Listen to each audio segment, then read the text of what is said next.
This week on Jerusalem Dateline, Israeli Prime Minister Bennett makes an historic trip to the UAE as the war of words heats up between Israel and Iran. We're going to be discussing ways to further our cooperation in a number of fields, especially strengthening our economic and commercial ties. And in Bethlehem, the Church of the Nativity undergoes a major restoration, where despite COVID, spiritual life continues. Plus, a Christian ministry rebuilds a church for persecuted Christians in Syria. All this and more this week on Jerusalem Dateline.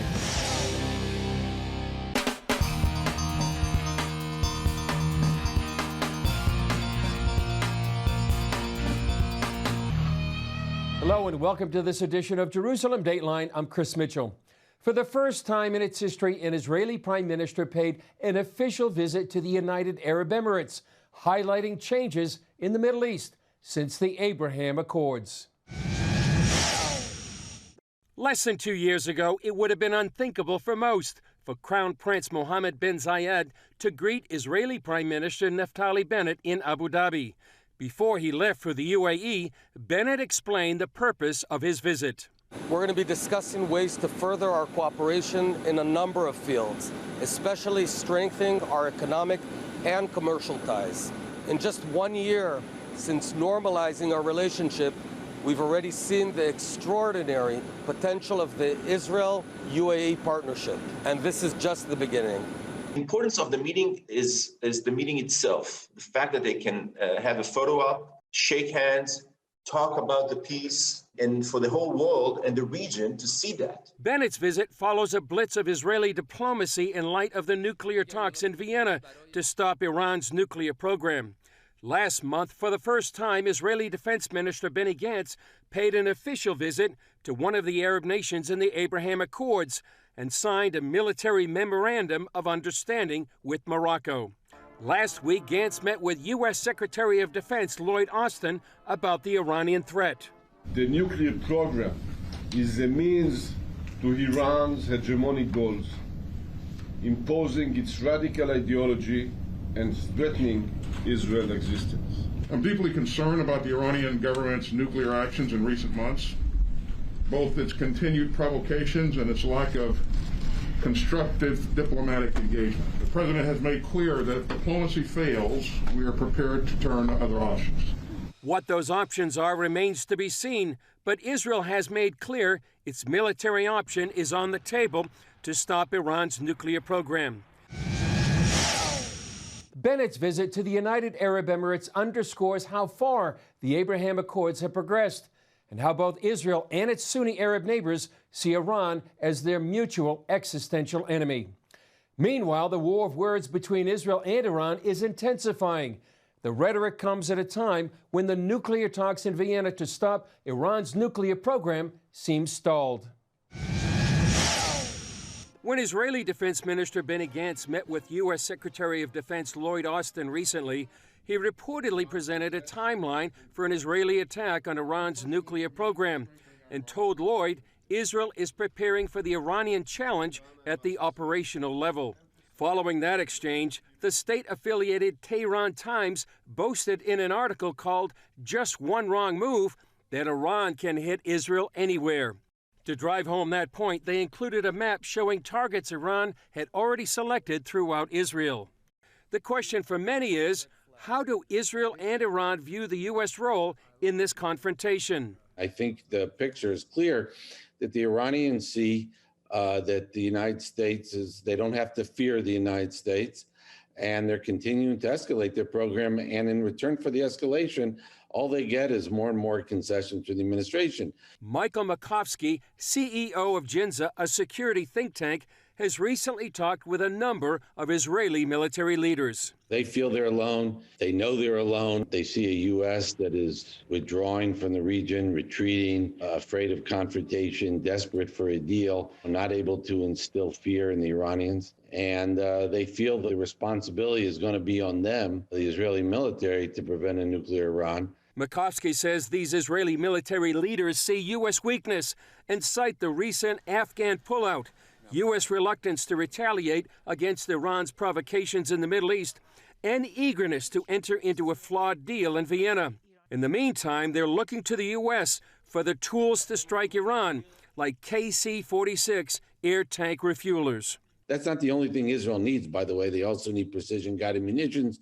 They need more F-35s, F-15Is, some helicopters, things like that. I would not only accelerate delivery to Israel of this, I would make a show of it. It would be a signal to the Iranians. Israelis seem prepared for what might be coming. According to a recent poll, over half of Israelis would favor a military strike against Iran, even without U.S. help. If I was the Prime Minister, I wouldn't wait for the United States. I would take some definitive action now. I don't know if I would bomb right away, but I think as an option B, I think that's probably what I would do. If somebody walks up to you and says, I'm going to kill you and I'm going to kill your whole family, would you wait for that to happen, or would you take some definitive action to prevent it? Due to the situation in Iran, they can't have a nuclear weapon. Now, we don't care that India have nuclear weapons or Afghanistan, but Iran is a different thing. It's ideology of destroying the Jewish country. And the last time somebody had this ideology, he killed almost all of the Jewish people. I don't think the IDF leadership harbors any illusions that the United States will take care of this problem. I do believe when it comes down to it, they're going to have no choice. I think the U.S. policy has been only to bring us closer to war. I believe the chances are more likely than not that the Israelis will do something militarily to prevent a nuclear Iran. I just think they know they cannot live with a nuclear Iran. The question is what is their red line? Whatever that red line might be, it appears to be getting closer.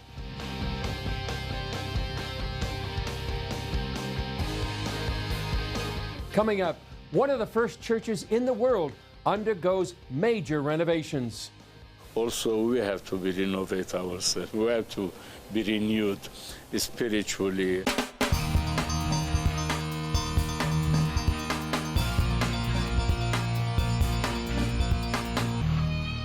As we approach Christmas, one of the world's first churches is undergoing major renovations.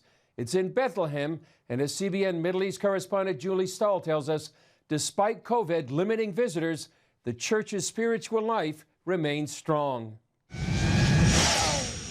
Commissioned by the Roman Emperor Constantine at the request of his mother Helena, the Church of the Nativity is built over the place where many believe Jesus was born. Whenever anybody comes from all over the world, they have to taste and to feel the place where actually Jesus was born here, as to give the people the peace and love. The Church of the Nativity was originally built about 1,700 years ago. Since then, it's been destroyed and rebuilt a number of times. The most recent renovation began in 2013. The 4th century church was built there. It was octagonal in shape, and when it was rebuilt, because it did not have earth-moving equipment, they built on top of it. So you have like a little over 2 feet of change in elevation. Right. Fast forward about 700 years to the Crusader rule. This colonnade was built by the Crusaders, the largest church. This used to be a marketplace. But the Crusaders included in the church, and they built these 50 columns. Mazen Karam is CEO of the Bethlehem Development Foundation. Its goal is to renew Bethlehem by providing a sustainable life for residents while making the city attractive for visitors. They started by upgrading Manger Square, then moving on to the Church of the Nativity. There they fixed a very leaky roof and the windows. The original is not here anymore. They replaced them with new windows. The wall mosaics added to the church more than 850 years ago, as well as the original floor mosaics, desperately needed repair. 11% of the mosaic exists. The rest was lost. So they cleaned up all the mosaic. It was very dirty and, soot and debris, and they cleaned it. In the process came a surprise. They discovered the 3rd angel. The 3rd angel was completely covered with plastics. They also created Adopt a Column to refurbish the church's 50 columns at a cost of around $50,000 each. Others, like art conservator Andreas Miaulis from the Italian company Artis, are working to restore the area by the altar. We try to bring everything back to the beginning before it damaged over the time. This part of the church is around 250 years old. This is a very good example because you can see the before and after result. As you can see, all these really dark areas are a result of years and years of residual of soot from candles as well as human fat, because the majority of the people, they touch everything, so they leave a lot of little oils. We clean it, we restore it, and then where it's missing gold leaves, we try to put it back on again and resurrect it in a way that it once was. Karam says renovations are conducted project by project based on available funds. The Catholic, Greek Orthodox, and Armenian denominations share guardianship over the church. Since a long time, we didn't have any restorations, so that's the best thing that is doing now. They're great because church needs to renovate it, and not only physically, also we have to be renovate ourselves. We have to be renewed spiritually and be educated about Lord's commandments. Father Isa Taljieh and Very Reverend Father Asbed Balian say 2 years of COVID keeping away international visitors has been rough, although they have hope for the future. Even if there are no tourists, no people, still we have prayers, we have services going on. Day by day, the church is open. The local people comes to visit, to pray. Actually, COVID-19 teaches us how to be patient, to have more faith of God, to trust God, that He's standing by us day by day. I pray that may God really remove all these difficulties. The life will come back normally and regularly, and we'll restart also a communal prayer together, praising the Lord and thanking Him for all the gifts He has given us and sharing His gifts together. Julie Stahl, CBN News, the Church of the Nativity, Bethlehem. Up next, persecuted Christians in Raqqa get a new church to replace the one destroyed by ISIS. Something, a miracle for us to see us together again.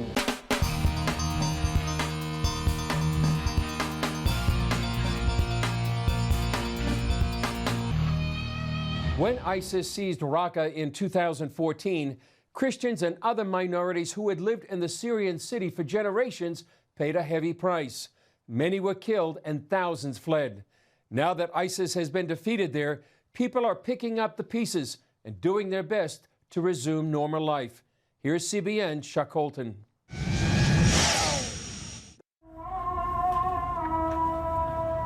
Before Syria's 10-year civil war, thousands of Armenian and Syriac Christians lived here in Raqqa, and many attended the city's two main Christian churches.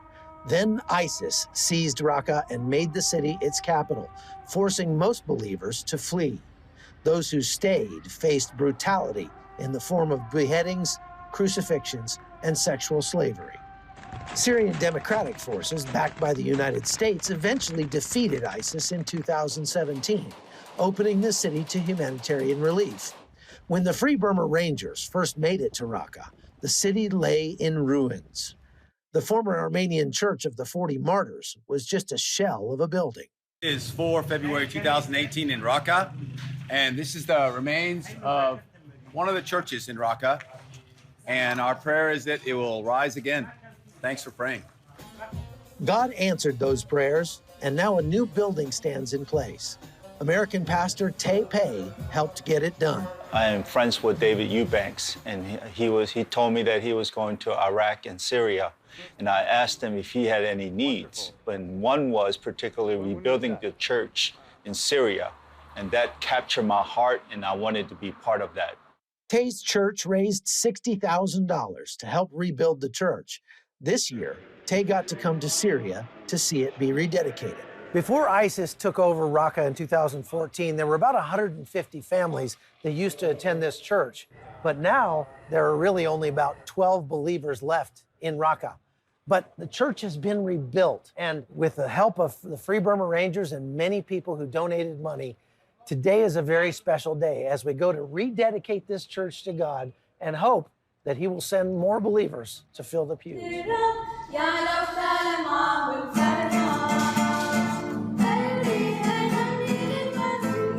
The Lord be gracious unto you The Lord will turn his face towards you and give you overflowing peace, joy, and love. After many years, we can finally return to being Armenians. I feel like I am a new Christian all over again. Praise God. We now have a place to come and worship and make the sign of the cross. This is the square where ISIS tank came down. You've seen it on TV, where they came down and did donuts in the tanks. This is it. This is the center of town right here. And this little sculpture right over my shoulder here, they used to put heads on that thing. Not that long ago either. So people here are very happy that ISIS is gone. Still, threats remain from terrorist cells operating in the city. This same night, a car bomb went off just a few blocks away from the church. Even so, residents here remain optimistic. We are few in Raqqa, but it's something, a miracle for us to see us together again. We are 12 people, yes, but we are too much. We are power, we are strength, we have each other, and we will start again. For their part, the Free Burma Rangers are continuing to help the people of northern Syria, bringing the love of Jesus in the form of food distributions and games for the kids. God's love is deep and wide. All the village are glad for your come because you made their children happy and you support them spiritually. The Rangers give God all the glory for what he's doing here. That's how it was. This is how it is now. Thank you, all you brothers and sisters in Jesus in America that prayed this would happen, and people all over the world who prayed. Thank you. Look what happened. Look what God did.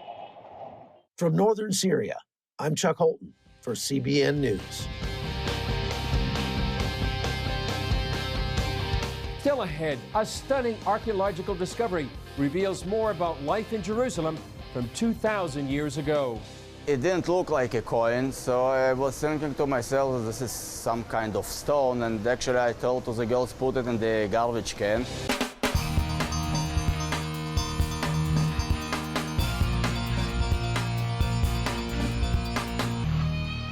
An 11-year-old girl has made one of this year's most significant archaeological finds in Israel. The discovery reveals more of what life was like in Jerusalem 2,000 years ago. In the Emek Zurim Park, visitors can sift through debris from the ongoing excavation in the city of David. That's where Liel Krudakop found a rare silver coin from the time of the Second Temple. It feels something not normal.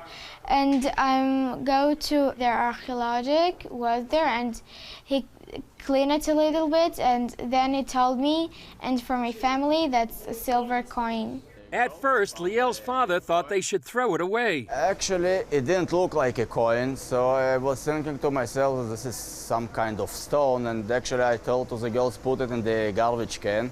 But they insisted that this is a coin, and they took the coin to the archaeologist that was on the site, and he confirmed that this is indeed a coin. I was very excited, and it's like some happy feel because somebody touched it before 2,000 years, and right now I'm touched. This is a very rare find. Together with this silver coin, we know from the archaeological documentation only 30 other silver coins from the rebellion. The coin has 2 Hebrew inscriptions. We can see here the words in ancient Hebrew, Shekel Israel, and a second line with 2 Hebrew letters, Shin Bet, which means the second year of the rebellion against the Romans. 67-8 AD. On the other side of the coin, we have another inscription in ancient Hebrew, which says, LeYerushalayim HaKdosha, to Holy Jerusalem. Archaeologists believe the high priest in the temple wanted the coin to help pay for the revolt against the Romans. Coins were minted in order to emphasize independence of certain communities. So the Jews that rebelled against the Romans wanted to emphasize that they are independent. The Hebrew wording on the coin harkens back to the first temple for a reason. To the time of King David and his son King Solomon. The Jews wanted to emphasize their connection to the great kingdom of Israel led by King David. They missed it. They wanted their kingdom to be as large as King David's kingdom. The coin came from a layer of debris dating to the destruction of Jerusalem in 70 AD. I'm standing on the remains of the ancient pilgrimage road that led Jews from all over the world to the temple itself. When the Romans destroyed Jerusalem and the street itself, all the structures that stood on both sides of this street collapsed into one pile.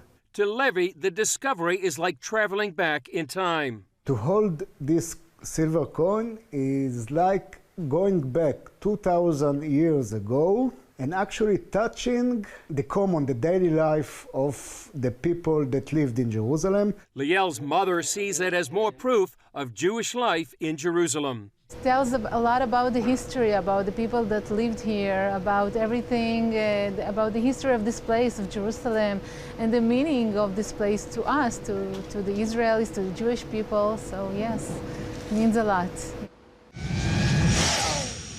Well, that's another discovery showing the Jewish connection to the land of Israel going back thousands of years. That's all for this edition of Jerusalem Dateline. Thanks for joining us. Remember, you can follow us on Facebook, Twitter, Instagram, and YouTube. And you can also access CBN content through our CBN News and other CBN apps. And don't forget to sign up for our email blasts so you can continue to receive all of our exciting CBN content. I'm Chris Mitchell. We'll see you next time.